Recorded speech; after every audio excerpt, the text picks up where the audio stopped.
What's poppin', people? It's Dante. Today we're going to be discussing how to fill the frame in street photography. I'm going to be sharing you behind the scenes of my photographs, looking at contact sheets, and breaking down the compositions to help you understand how you can fill the frame more effectively on the streets. And so this is a technique, this is an approach to making photographs that I've mastered throughout my journey, and I'm just really eager to share with you what I know and how I do this thing.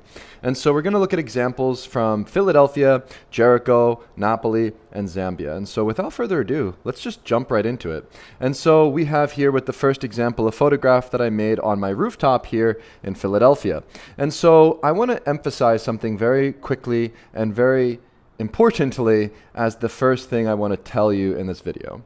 And that is that the photographer is merely responsible for where you position your physical body in relationship to the subject, the background, and when you press the shutter, right? Photography is a physical pleasure and a visual game of putting order to chaos in your frame, right? And so what that means is one must be quick on their toes, one must have intuition, and ultimately that's what's going to reflect in your composition. And so my intuition told me to move my physical body closely to the gesture in relationship to the striking background there with the skyline and the different popping colors from the beach towels, from the awning, from the shirts, and different colors on the right-hand side of the frame.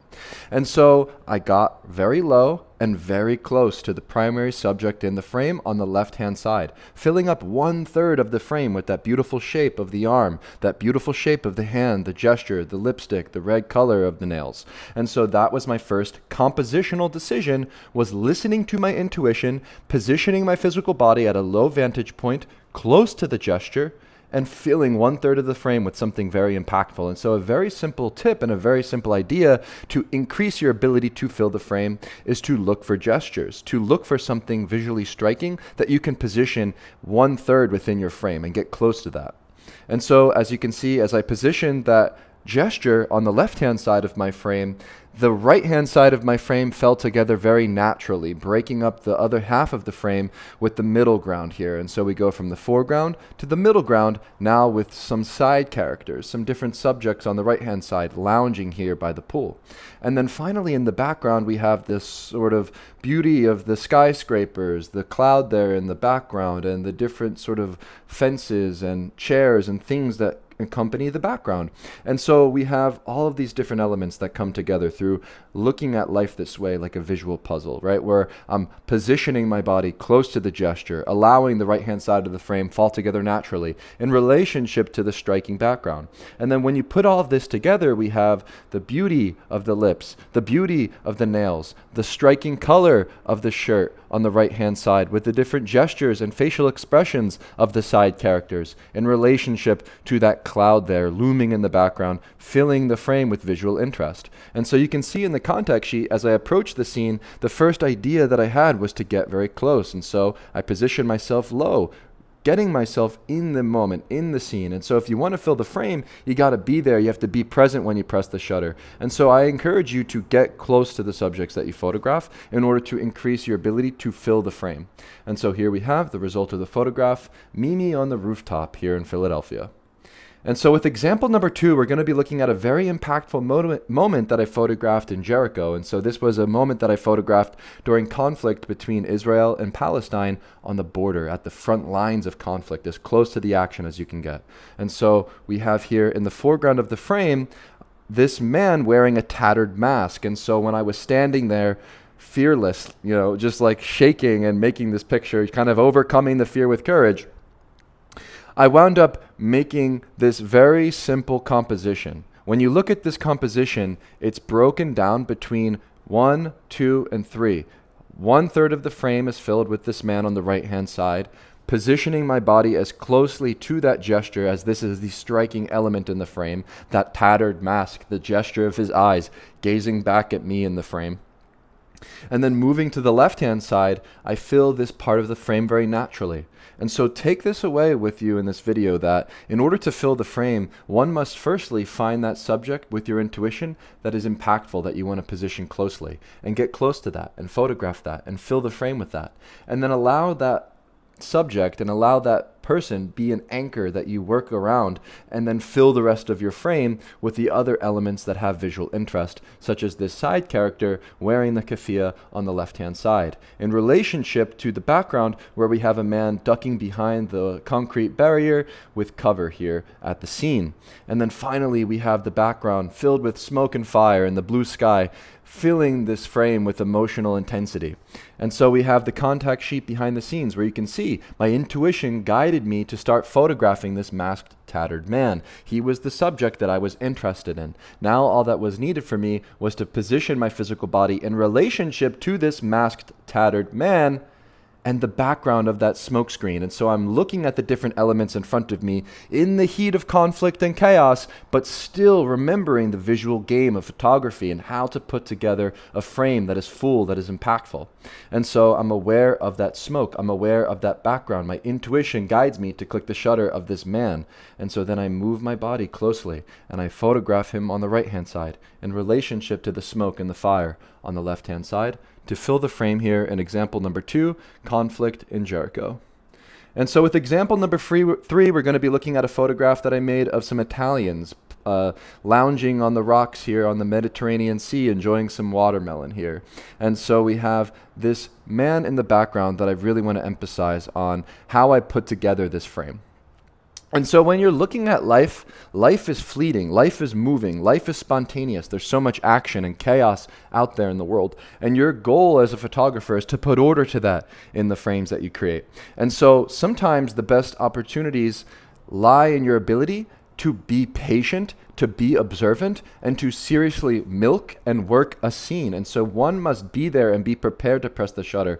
One must be hyper aware of the simple fact that you need to click that damn shutter more than less. And so when I'm making pictures of these different scenes, as you can see in the contact sheets, I'm making lots of photographs. And so as I was working this particular scene, making lots of photographs, I became very aware of how to position my body in relationship to this scene, looking at this man swimming in the sea as an anchor, as the main subject that I try to work around. And so this is something very common. And so you saw in the first 2 examples, I used the man in the foreground and the woman in the foreground as my choke point, as the thing that I was using as an anchor for me to build my composition around. However, with this particular frame, I found something in the background to then scan and work around and position my body in relationship to then put together this particular frame. And so firstly, I'm looking at this man swimming in the background, looking down from top down at the scene, filling the right-hand side 1/3 of the frame with the man holding the watermelon in relationship to the other Italian man who is cutting the watermelon. Finally, we have the triangular shape formed of the watermelon surrounding the sea with this beautiful color that is popping. And then this composition came together very naturally with this sort of spiral effect where your eye can travel across this frame as it is full and it is a visual feast for the viewer's eyes. And so you can see in the contact sheet, I'm working the scene. I'm photographing through the scene as it unfolds. And so you can see in the very beginning of the contact sheet, I'm photographing the man as he cracks open the watermelon and begins to cut it. And so I'm starting to make relationships at that moment between the man cutting the watermelon and the man swimming in the background. And so as I noticed that simple relationship, I tried to build the frame around that man who is swimming in the background in order to create more depth, in order to create more dynamics and fill the frame from the foreground, middle ground, background, using layers at this scene. And so you can see very clearly as the scene unfolds, I position myself more closely to that man who is receiving the watermelon to then create these dynamics where we have the foreground, middle ground, and background come together naturally. And so I'm using that man swimming here in Napoli to work around as a sort of anchor point to then fill the rest of the frame. And so here we have the result of the scene here in Napoli of the men enjoying some watermelon. Moving on to example number 4, we have this Zambian boy playing here in the village. And so right off the bat, what struck me at this particular scene was the light. I was looking at the light and the shadow play, and that was just amazing and incredible. And so I saw that shadow there in the background and made a relationship between that shadow and this man and this young boy here in the foreground on the left-hand side. Once again, as you can see, the way that I create these filled frames is very much by simply recognizing what is visually striking, what is visually interesting, and then positioning my physical body in relationship to that moment, getting close to that moment, filling that frame, filling 1/3 of the frame with that thing that is visually interesting.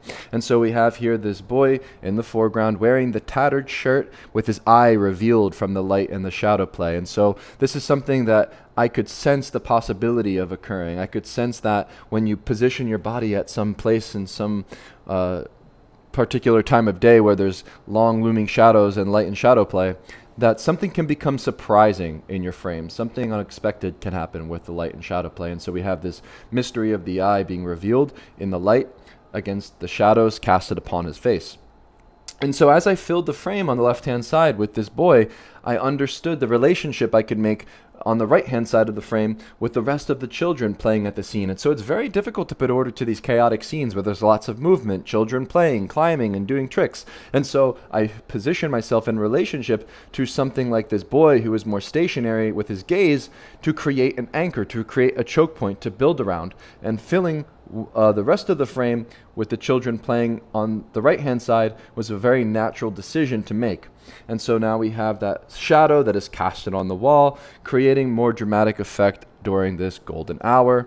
In relationship to the eye that's being revealed in the foreground, we have also a mural on the right-hand side with an eye being revealed that relates to that boy's eye in a very sort of elegant, sort of simple way that isn't so obvious in the frame. And so the background is very simple. As I made this picture, I tried to position my body in relationship to that subject in the foreground, and of course the background of the doorway of the wall that is cracked and the beautiful colors of the sky. And so this is allowing the viewer's eye to be pleased when you look at the frame, right? Where you relate these different things very naturally from the foreground, middle ground, and background to synthesize the chaotic frame with order. And so when you look at life, it's very important that you look at life three-dimensionally, meaning you don't want to just photograph head-on as the subject is walking towards you. You don't want to always just make quick snapshots and move on. You want to try to understand how you can relate the moments that are unfolding spontaneously in front of you to the background. And this is very critical for me to create these filled frames. And so I'm just sharing that with you as a simple tip to try to understand your background and work around the background in order for you to fill the foreground with visual interest. And so you can see at the scene, I was very interested in this one particular boy who's jumping and playing upon the wall, looking at the shadow. And then finally, as the boy started to hang on the pole, I made that relationship to the shadow on the right-hand side, as you can see in the context sheet, really milking the scene, working the scene, allowing myself to make more mistakes, more pictures. And as you make pictures and you see life unfold, these kind of surprises of light and shadow play will happen naturally. And so you really need to be patient when you're working a scene in order to fill the frame. And so here we have the result of the image I made in Zambia, Africa, during my Peace Corps service. It was a very beautiful day during the golden hour, one of my favorite times to photograph. And so finally, we're going to be looking at example number 5 of a man sitting upon his motorcycle here in Philadelphia using reflections, looking into his mirror of the motorcycle to fill the frame with more complexity. And so now we're going a little bit more complex with this particular image, filling the frame with lots of chaos here. And so firstly, what struck my eye was how I could relate the person that is sitting upon the ledge who is not within my naked eye's view, but is being revealed within the mirror. And so I put my camera close to that mirror, filling the center of the frame with the man in the reflection of the mirror in order to sort of play more with the dynamics of reflections and layers in order to fill the frame in a much more creative, complex way.